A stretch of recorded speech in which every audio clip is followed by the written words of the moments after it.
Hi, Papa Yeager here. As you all know, my memoir, Stolen Love and Loss in the Time of COVID, will be out in September, just 5.5 months away.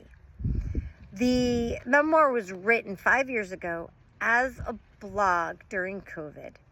I was blogging while my dad was in the hospital dying from COVID. Only at the time when I started writing, we hoped that he would recover. Anyway, this is what I wrote in April 1st, 2020. I'm choosing this passage because it's that time of the year where schools start testing. And it's a reminder that students shouldn't get discouraged if their test scores aren't high. Test scores don't give a complete picture of what anybody is capable of. 1987 to 1988, the school year. I did not get into St. Francis Prep High School. It wasn't because I wasn't smart enough, although that's what I believed at the time. It was because I didn't do well enough on the entrance exam. I have a deep aversion to standardized tests, an aversion that started when I was a kid. I have never tested well. In part, it's because I don't have the mental ability to concentrate when bored. And if I can see the sun through the window or hear the birds chirping, forget it. It's also due to the fact that my brain doesn't work like other people's.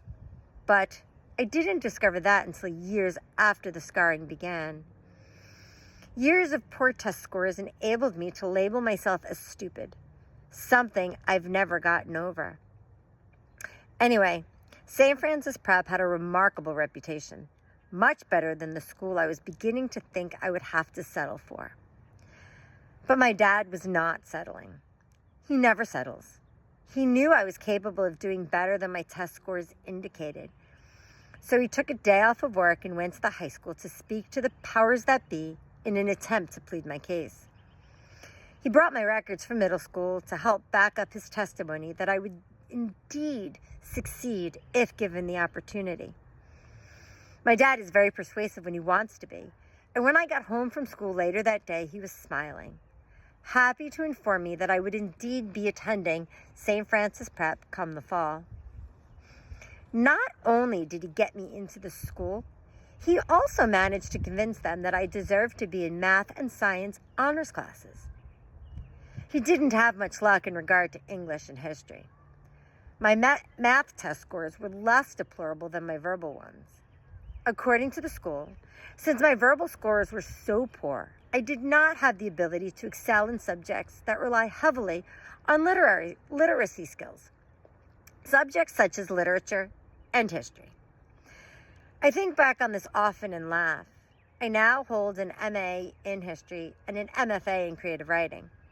I've had essays, book reviews, short stories, poetry, and a research paper published. I think it's safe to say that my reading and writing skills are pretty darn good.